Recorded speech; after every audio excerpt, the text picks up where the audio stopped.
Lives lost, society disrupted in ways we haven't seen since the Second World War. Our very way of life put on hold and perhaps changed forever. But also a crisis that might provide a chance to build something new, something better. This is life after the pandemic and our new world.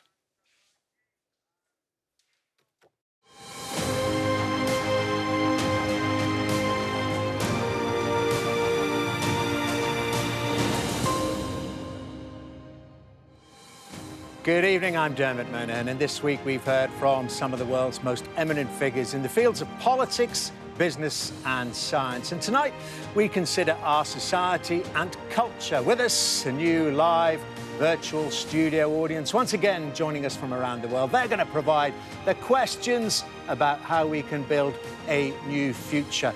Very welcome to you all. Now, answering them, Nicola Mendelsohn, the Vice President of Facebook in Europe, the Middle East and Africa. We've also got the musician and professor of poetry, Benjamin Zephaniah. The author and journalist, Lionel Shriver, who thinks the lockdown should never have happened. And our quartet tonight is completed with the Astronomer Royal and futurologist, Professor Rees, who says the fate of future generations will depend on how we respond to this pandemic. Very good evening to you all. But before then, we can hear now from the Prince of Wales, who has spoken exclusively to our royal correspondent, Rhiannon Mills, about his experience of coronavirus and what life might be like after the pandemic. Thank you so much for talking to us. This is a slightly peculiar, unusual way of doing an interview. We are living in very unusual times at the moment.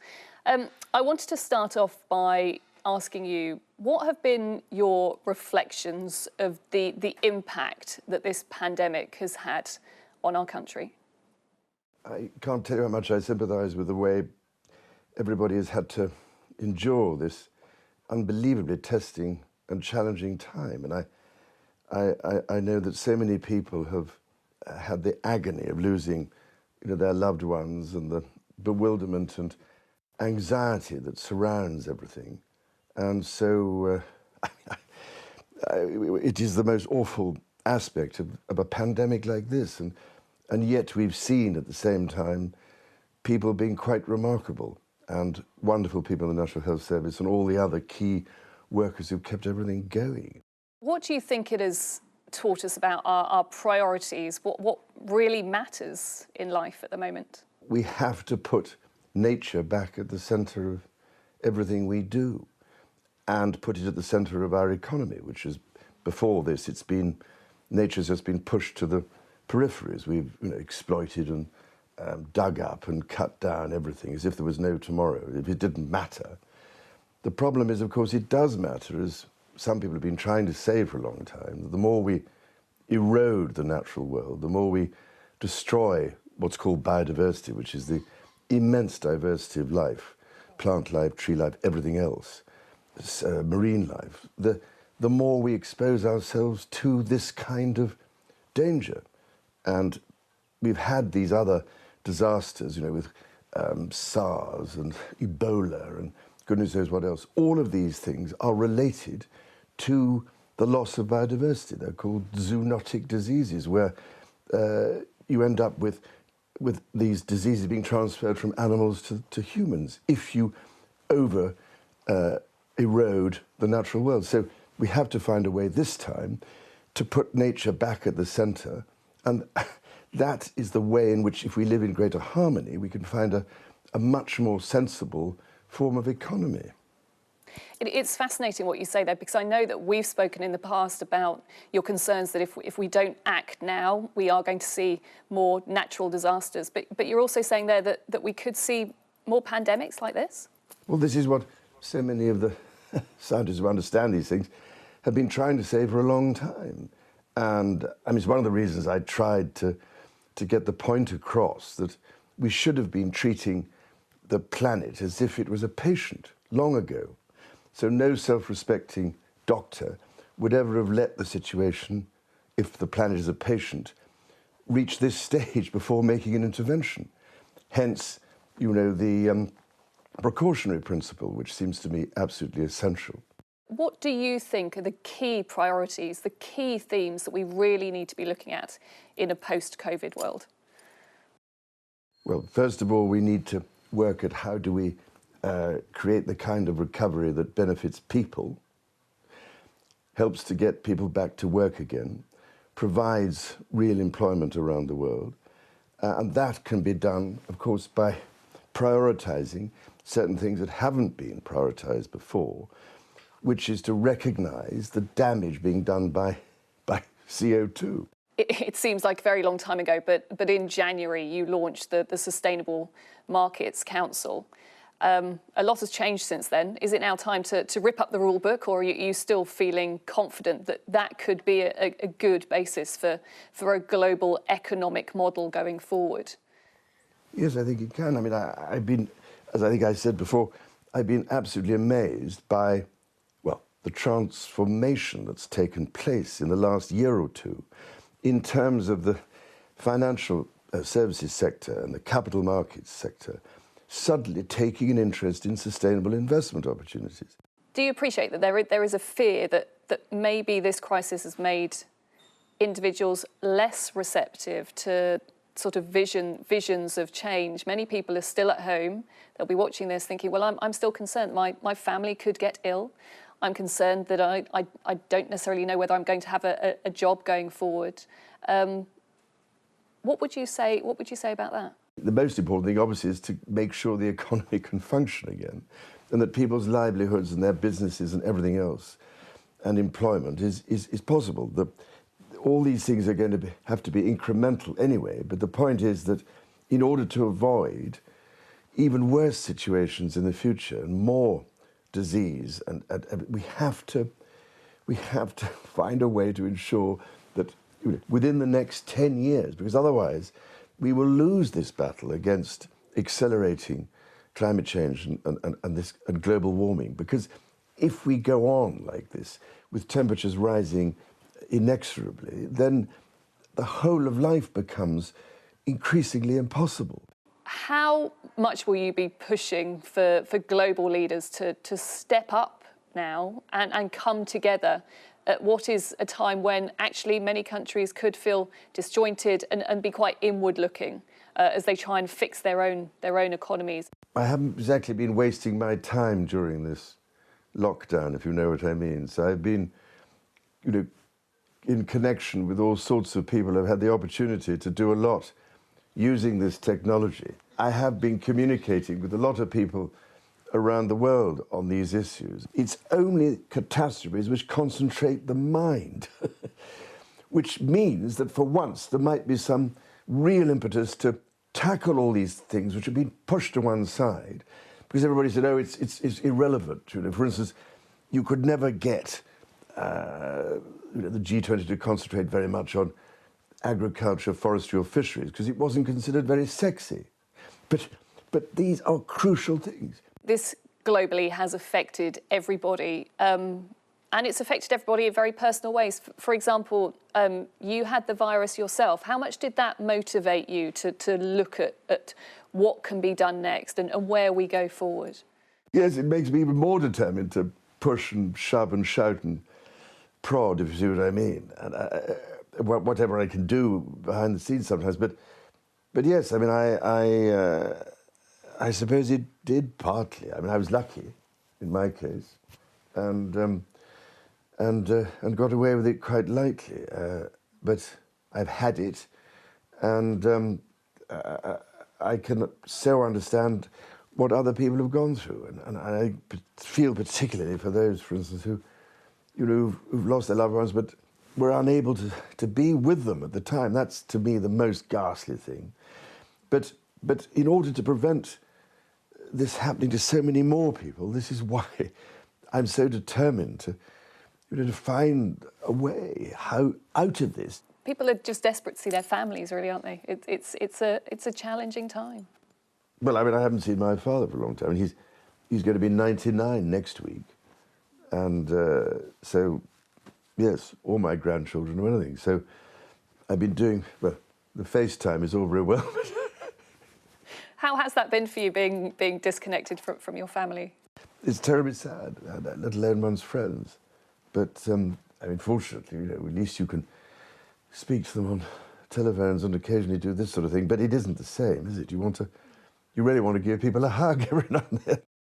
It's been absolutely fascinating talking to you. Thank you very much for taking time. And hopefully we will all meet up again in the ways that we usually do. So thank you very much, sir. I do hope so. Anyway, thank you, Rhiannon. Thank you. The Prince of Wales there on the stresses that coronavirus has placed on all families over the last few months. And that chimes with our first question from our virtual audience tonight. It comes from Natasha Ekwazor, who's in South East London. Very good evening to you, Natasha, and very good evening to all our audience there. Natasha, would you get us started, please, with your question? Hi, good evening, Dermot. My question is about social relationships. Will our social relationships ever be the same as they were pre-COVID?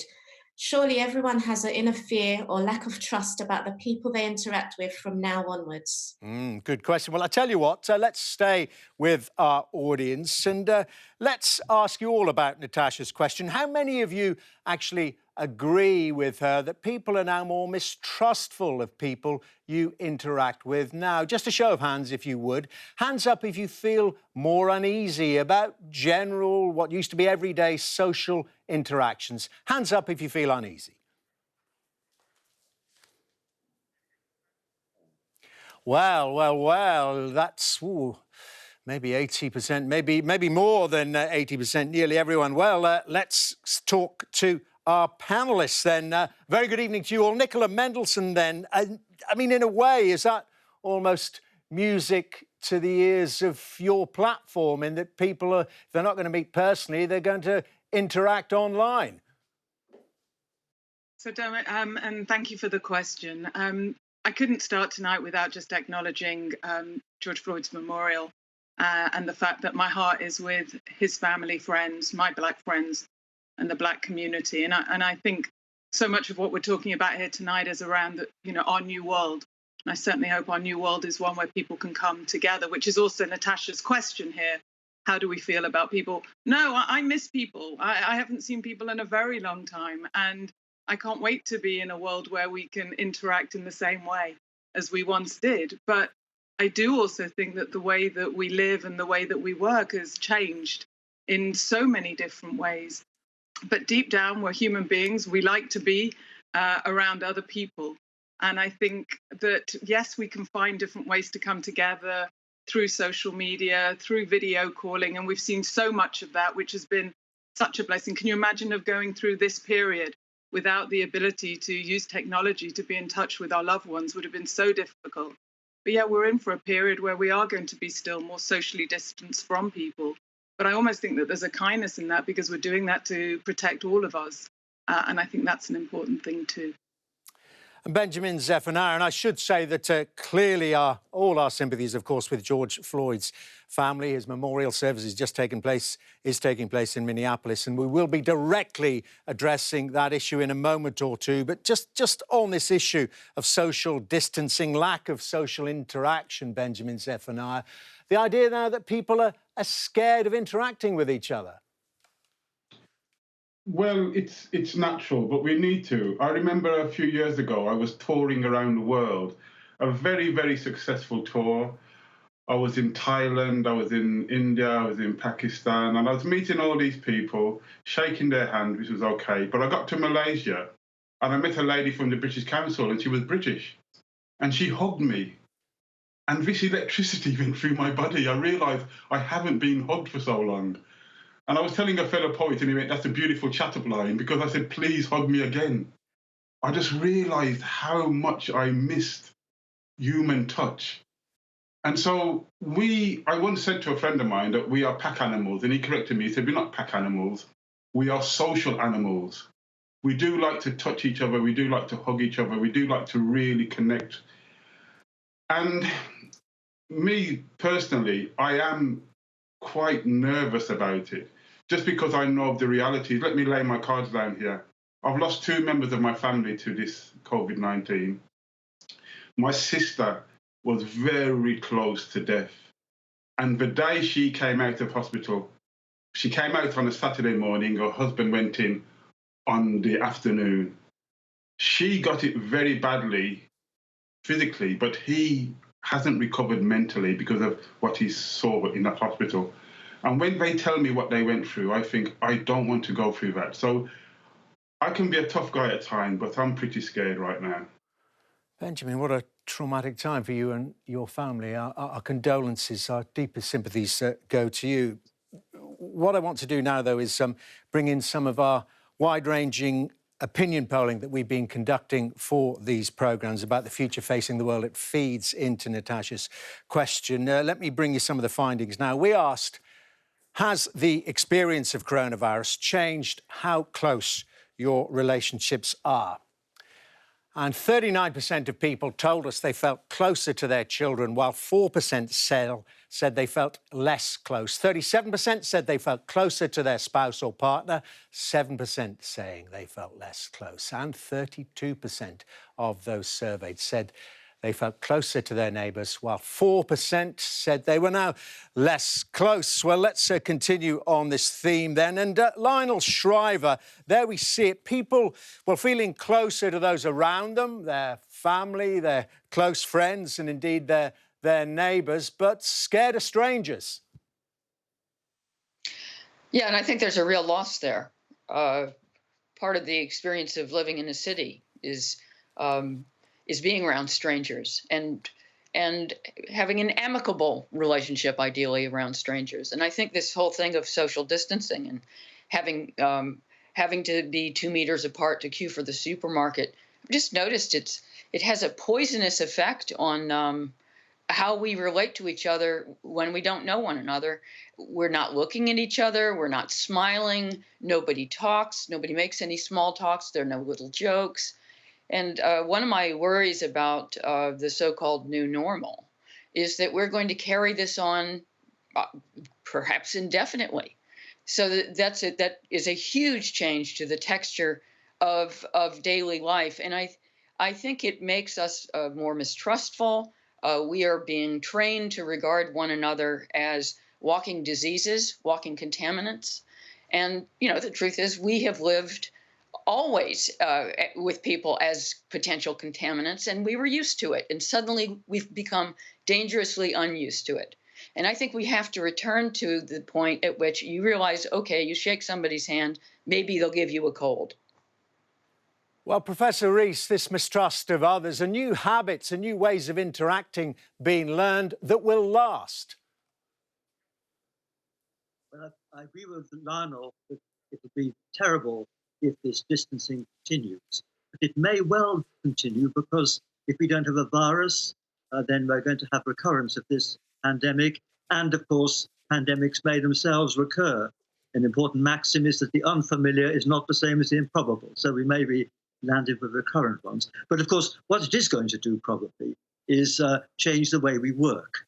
It's going to perhaps encourage more home working and less commuting 5 days a week to the office. And that, of course, has its upsides as well as downsides. So it may be, in a sense, good for family life, but it may also be bad for socializing at work. So it's going to change the way we work and the way we live, and the balance between our friendships at work and the ones we make in other ways is, I think, going to change. And I think one other point that's going to arise from this is that we're going to use our homes differently, because if it turns out that more people work from home, we're going to find that most of the homes we have are too small, too cramped.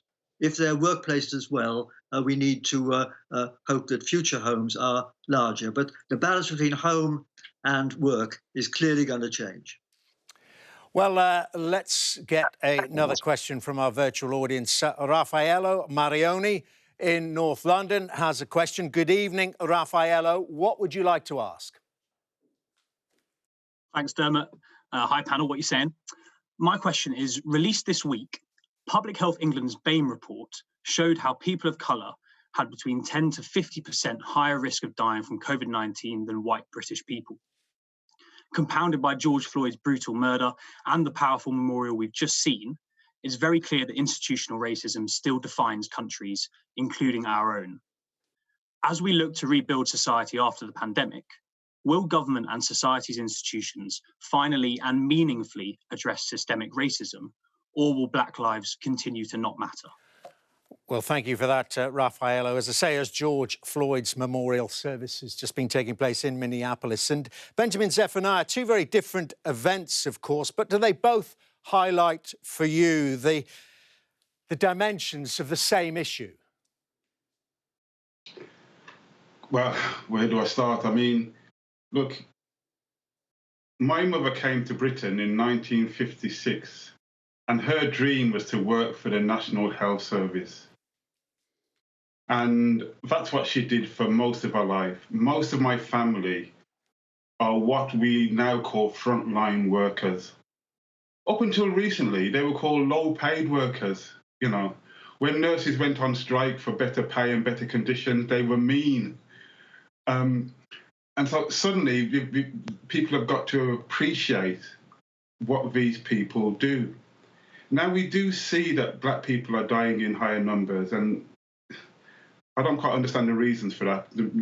I understand that we tend to live in multi-generational homes. There is a high level of diabetes amongst a lot of the elderly Black community. But not long ago, there was this whole thing about Windrush and Brexit and sending us home and all this kind of stuff.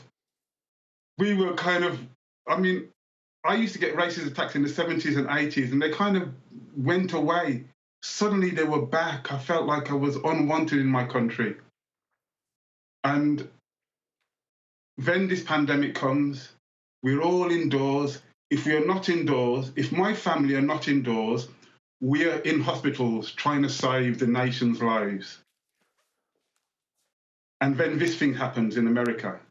And it didn't just happen in America. In 2003, my cousin, Mikey Powell, was killed in almost exactly the same way as George Floyd was killed. Please look it up. Don't just take my word for it. It's official. The inquest said, the coroner said, he died by asphyxiation. He had a police officer's foot in his neck. This is happening to Black people all the time. So I think there is a kind of perfect storm, if you like, that's happened recently. And we've just said, we're going to get out on the streets. We can't take it anymore. Things have got to change. And they've got to change on so many levels. I'm going to try and stop talking now, but there's got to change on what I don't normally agree that much with Prince Charles, but when he talks about nature, this is really, really important. We have to change, and I speak as a vegan, our relationship with animals and nature. And we have to change our relationships with ourselves. Black lives really do matter, and we're fed up of them not mattering. And that is getting lots of applause, unanimous applause there from our audience, Benjamin. And Nicola Mendelsohn, I want to go to you. You touched, of course, upon it in your first answer to us. And addressing directly Raffaello's question there, he's looking to government and society's institutions to finally and meaningfully address systemic racism. Now, of course, Facebook is now one of society's major institutions, hugely influential. Address for us what your company is doing. So we are doing a lot in this area. The first thing that as a company, we've made a declaration that in the next 5 years, we want half of our employees to be from underrepresented minorities, because we want the people at Facebook that are building the products to actually be representing the people that are using our products all over the world. And we're actually publishing our numbers in terms of how we're doing. We've been doing that for the last 6 years, and we are making progress, but we're not satisfied, and we want to move quicker. We think that there's more that we can do. And so we think about this from how we think about recruitment. We think about this from how we practice inclusion. We think about this from the training that we do with our people in terms of helping people to understand their bias. And let's face it, everybody has bias. And if you think you haven't got bias, you're probably one of the most biased people out there. And so that's an obligation that we can all take upon ourselves, because ultimately it starts with people. And it's not just enough to say that, you know, I don't agree with racism. You've got to say I'm anti-racist and I'm committed to taking action.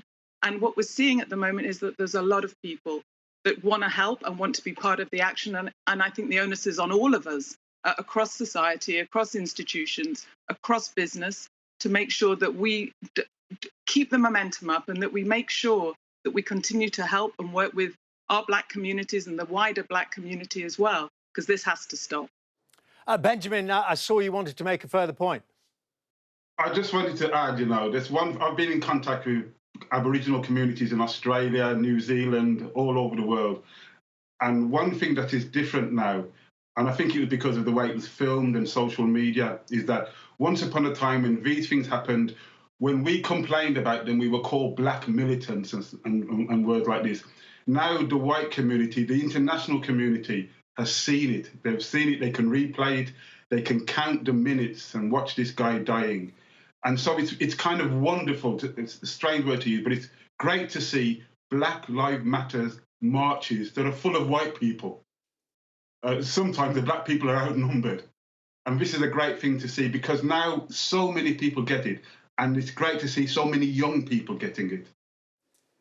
Well, I don't know if you could see Raffaello Marioni asking his question there, but he is, of course, Benjamin, one of those white supporters of Black Lives Matters. Now, Professor Rees, I saw you wanted to get in after Benjamin's original answer there, but can I add in there your analysis of a recipe for instability? Is institutional racism part of that?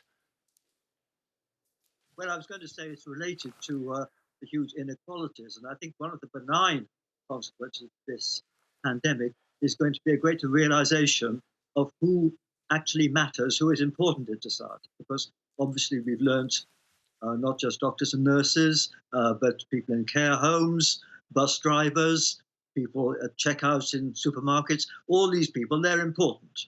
And of course, what's been happening in this country is that the inequality, the gap between those people and the better off has been getting wider.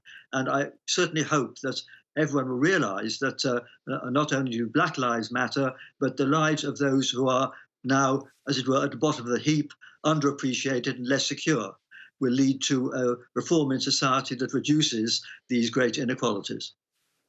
Lionel Shriver, institutional racism, are these the triggers to finally address it properly? Do you think institutional racism exists? I'm not big on the term. I'm not sure that it's very helpful. It's so overarching. In some ways, it leaves you helpless because it's too big and fat. And I don't especially think it's useful either to throw all these issues and events together as one big salad of badness. Particularly, I wouldn't throw in the Floyd case with the fact that grievously minority communities have suffered a higher fatality rate from COVID-19. It is not understood entirely why. It seems to be a lot of factors, one of which is the occupying frontline positions and service jobs that lead to a high exposure to the rest of the community. But there are things about that distinction that we don't know, and it isn't intentional. You know, it is not some conspiracy. It's not a plot. It's a terrible misfortune, and we need to understand it. And just saying that, oh, this must be the result of systemic racism doesn't get us anywhere. Well, thank you for that. Listen, we can pick up on a point now made by Nicola Mendelsohn in our next question. This comes from Carolina de Saluz, who's in Reading. Hello, Carolina. What would you like to ask? Hi.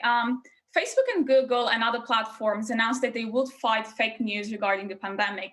However, we're seeing an increase of fake news everywhere, whether it's about COVID, China, or anything. The high majority of users do not fact check and believe misleading information. Shouldn't these platforms be more accountable for the content shared?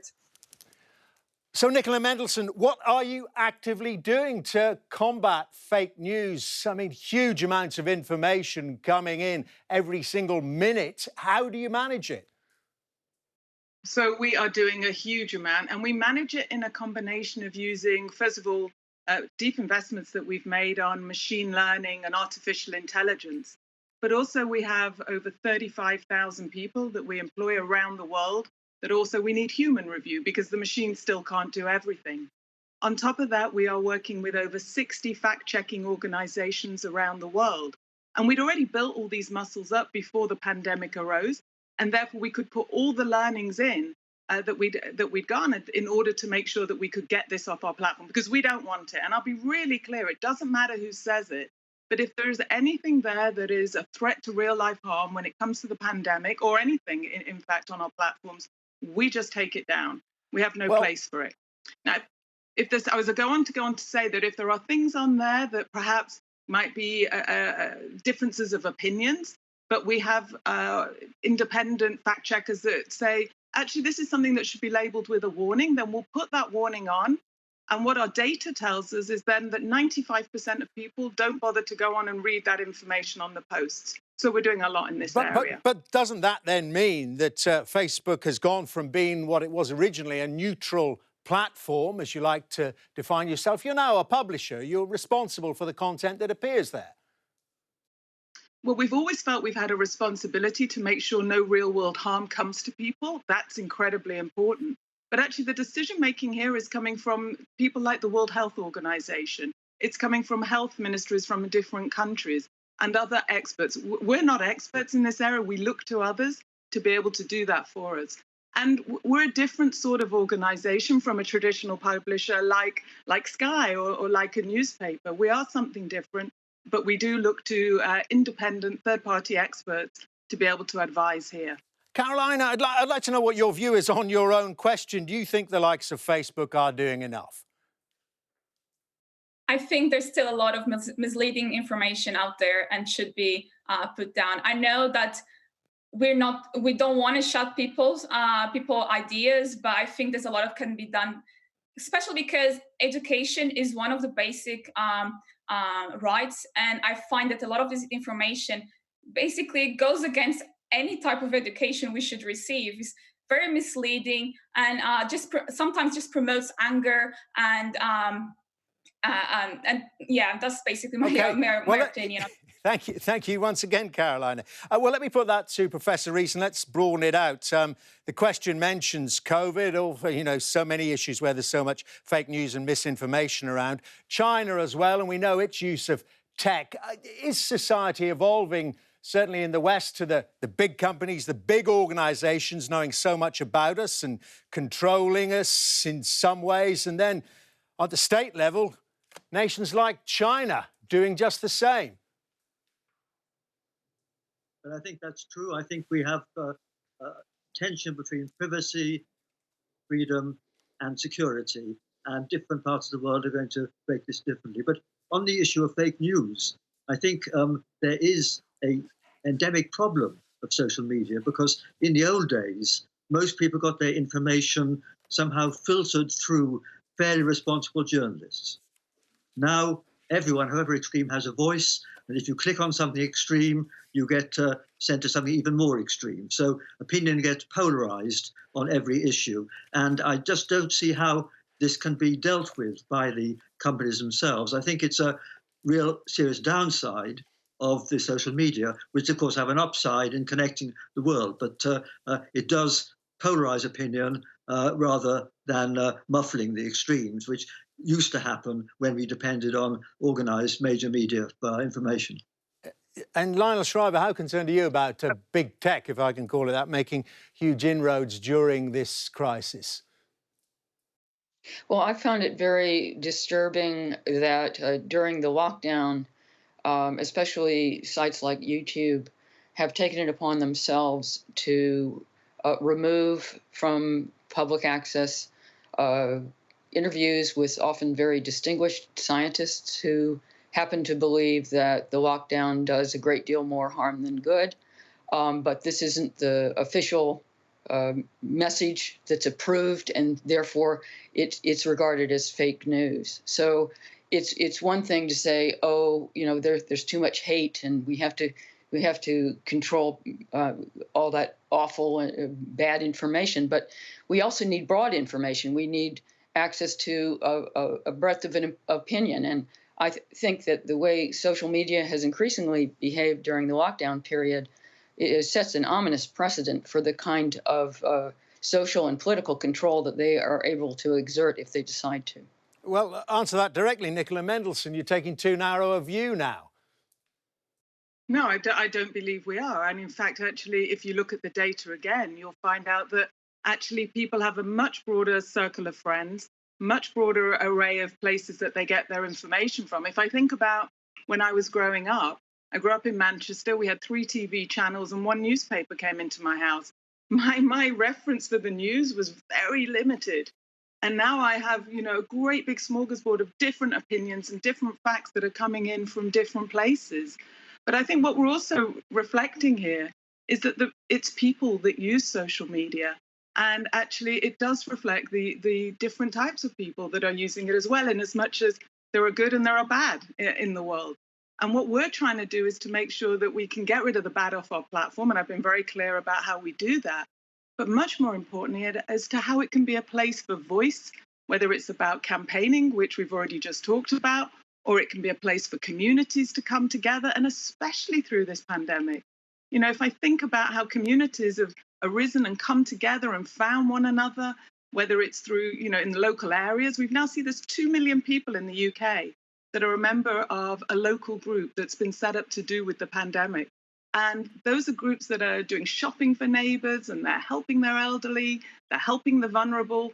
What would those people have done if they hadn't have been able to connect, if they hadn't have been able to discover who their neighbours were that were there to help? And think about what we've been doing on a Thursday night for the last 3 months. That was set up on social media. It was the only moment in the week that I saw anybody else. I was out on the streets clapping away. Indeed, that yes. was started on WhatsApp. Yeah, for so many millions of us. What are your thoughts on it then, Benjamin Zephaniah? As Nicola Mendelsohn would tell us, an unmitigated force for good. I have a website, and the person that built my website said, Benjamin, you have to have a Facebook and a Twitter, and I have them. And I think I opened my Facebook for the first time for 2 years the other day. I look at Twitter every now and again, and I tweet things. I don't go there for serious intellectual debate. I'm afraid I don't. If I want news, I go to the mainstream news, and I'm very suspicious of them. And then I go to websites like Declassified, who look at British foreign policy, or Guerrilla News Network, which is just people giving you news from council estates around the world, the favelas in South America and places like that. So, when it comes to COVID-19 and stuff like that, I go to my university, I look at the science there, and then I compare that with what other scientists are saying. And I'm not a scientist, but they have very interesting debates, and I don't understand all of it. But that's where I go. I take the time to find my truth, because I know that you can't get truth in so few characters. I looked on the internet not so long ago, and it said about me that I lived in Indonesia. It said that I've never lived in Indonesia. I've never been there. At one point, it said I had a girlfriend. I was trying to find a girlfriend. It was really cramping my style. I mean, I didn't have a girlfriend. So I don't go there for serious stuff. It's just play stuff. I'm sorry, I just don't take it that seriously, because I've seen not just the fake news, but the lies. If you want to know about what's happening in the black community, trust me, you can only find part of the truth on social media.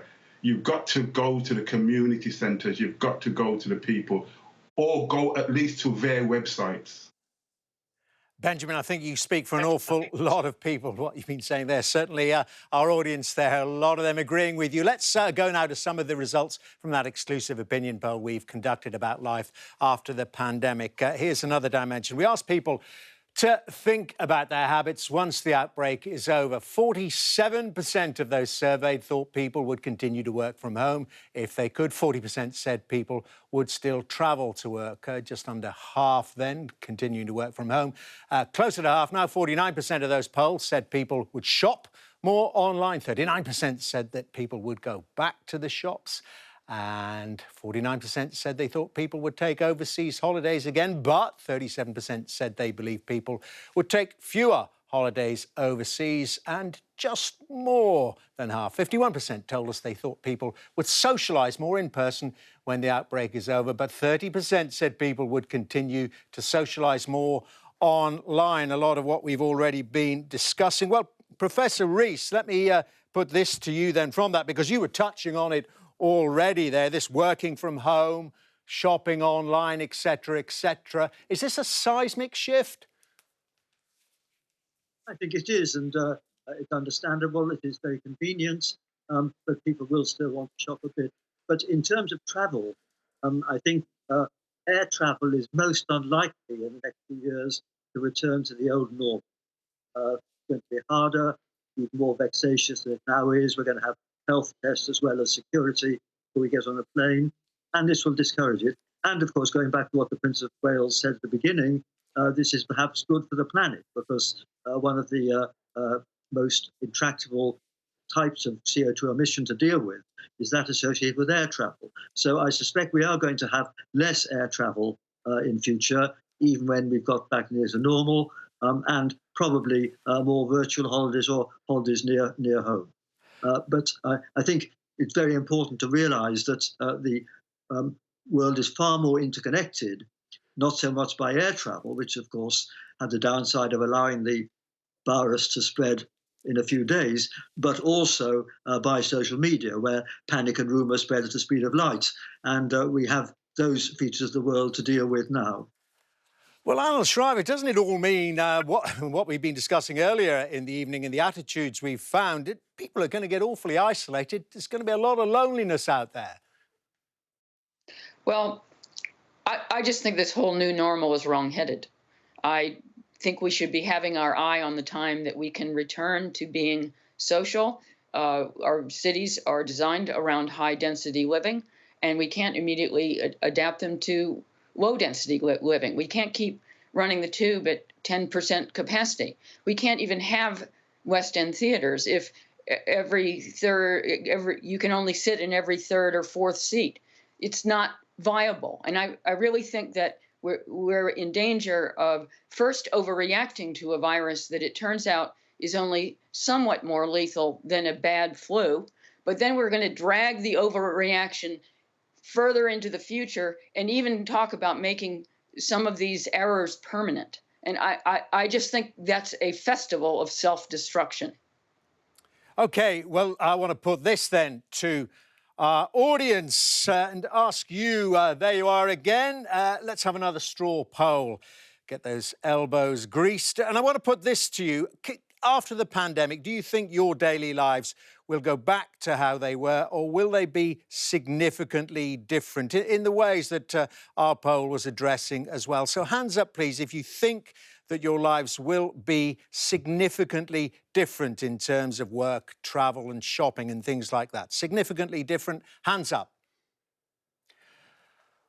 Well, there we are. I say, that's well over 90, 95% or something like that. Oh, I know what. We've got Sadif Najmi in Leeds wants to talk to us as well along those lines. Hello, Sadif. Tell us what you'd like to say. Hi, Dermot. Hello to everybody on the panel. Just with regards to social media, I just wanted to say that WhatsApp has played a particularly crucial role in connecting my street. As some of you might have been following the Sky News video diaries, I sent a letter out to our neighbours and we made a WhatsApp group, and now we've got over 50 households on that group. So if we did not have WhatsApp, we would not be able to connect with each other to that level. Also through Facebook, we've connected 6,000 people across West Yorkshire in a support group, which is a regional support group. Again, without Facebook, that would not have been possible. And I think during the beginning of the pandemic as well, when the government was not able to step in, it was people and social media that was taking, the front line and connecting communities, stepping in, helping the vulnerable. My question today is, should the government and social media companies be liaising more to help individuals, especially in providing, ways for those classed as vulnerable or high risk to connect with wider communities going forward in the future? Well, Nicola Mendelsohn positively purring there when Sadiq was making that point about community being enabled through Facebook and the like. But that last point that she was making about working with governments, and I'm thinking, you know, in terms of using your mighty power to help out, for instance, the British government with its apps and things like that. So the experience of Sadiq is actually the experience of people up and down the country. And my own experience, I'm ashamed that I didn't really know all the neighbours on my street. And we had one of my neighbours is a pharmacist who actually the whole way through the pandemic has been doing people's prescriptions to minimise the amount of people that needed to go out. So I hope that that's something that's going to continue in our new world. In terms of how we work with government, we already are. We work very closely with government. And the whole way through the virus, what we have done is that at the top of everybody's news feeds, we've had an information hub where people can find information. In the first instance, it started off around medical information and giving guidance. And that was done, if you like, to release the pressure that was on things like 111 or 999, just to help and give advice there. But latterly, it's also increased to be able to offer more areas around volunteering if people want to get involved, or what groups are in your local area. So it is something that we have been actively involved in, and we see it's our responsibility to make sure that we continue to play that role going forwards. And Professor Rees, well, you know, this close collaboration between likes of Facebook and governments, there's a big issue here, isn't there, about democracy? Who's democratically accountable? The governments are, Facebook isn't. Absolutely, and the problem really is that in order to regulate these multinational global corporations, we need to have some kind of international regulations.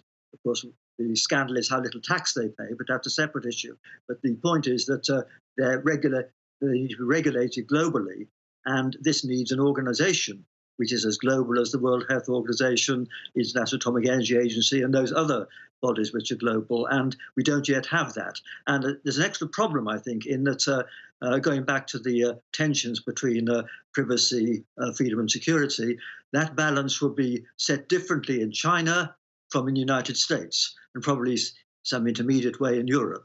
And so the regulation may have to be regional rather than global, but certainly it can't be just national, given the scale of these companies. Benjamin, I just want to get your thoughts, given we're talking almost throughout the course of this hour about the migration online. You're a performer. Nothing can beat a live performance in front of a proper audience. You know that. I know it a bit. So what we need to discuss is, are you ever going to be able to do that again, to see their eyes, to see their faces, to see them smiling? Well, they might even be there. They might be wearing face masks. Perhaps you might not even be seeing them smiling. No more festivals, no more sports events. What are you going to do? I'm so lucky that I've just finished 2 years of major touring, just came to an end as the lockdown started, more or less. A comedian friend of mine in Germany told me that he's been performing. And do you remember those kind of drive-in movies in the United States? Kind of like that. He's on stage and the people sit in their cars. And instead of clapping, they move their window wipers or flash their lights. And he said it's the strangest thing. He said, maybe we should try that. And I really wouldn't like that. But I know we're going to run out of time soon, so I've got to say this. A lot of people say these are unprecedented times, these are strange, weird times. I'm a vegan. We saw this coming. You know, viruses go from animals to humans all the time, and usually we get on top of them. Every now and again we don't, and we're not on top of this one yet.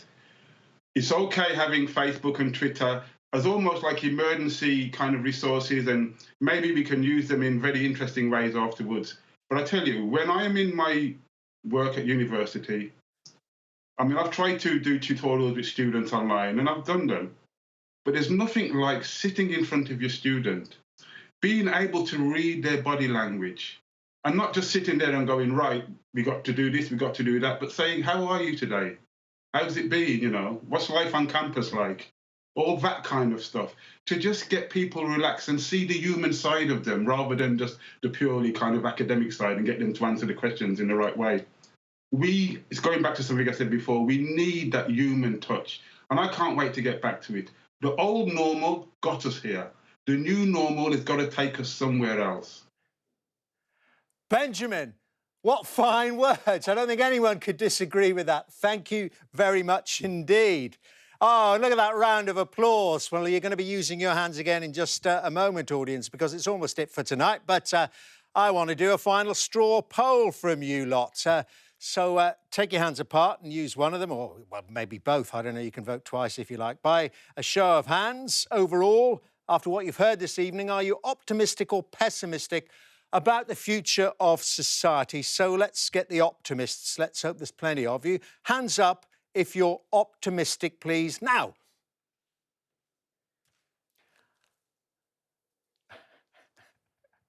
Well, there we are. And I think we had a few more than 50 there, some family groupings there. We don't mind. The more the merrier. Thank you all very much indeed. And wasn't that a heartening way to end it this evening? Got to give my thanks to our panellists tonight. Wonderful panel. We've got Nicola Mendelsohn, of course, Professor Benjamin Zephaniah, Lionel Shriver and Professor Martin Rees. Thank you all very much indeed for your input and your insight this evening. And thanks too, of course, to everyone in our virtual studio audience tonight and the 200 audience members we've had across the week. Thank you all for taking part and your questions and your waves. Very good night to you. Thank you very much indeed. So then we've spent 4 nights looking into the future and we've heard warnings that the virus is almost certainly here to stay in some form, that we're facing a grave economic crisis and that our home, work and social lives are unlikely to be the same again. We certainly learned that this evening. But we've also heard how the crisis should bring about a new era of international cooperation, force the world to finally address climate change properly and maybe even introduce a wave of creative, scientific and technological advances. We can only hope. Well, this has been After the Pandemic, Our New World. Thank you very much indeed for watching. Good night.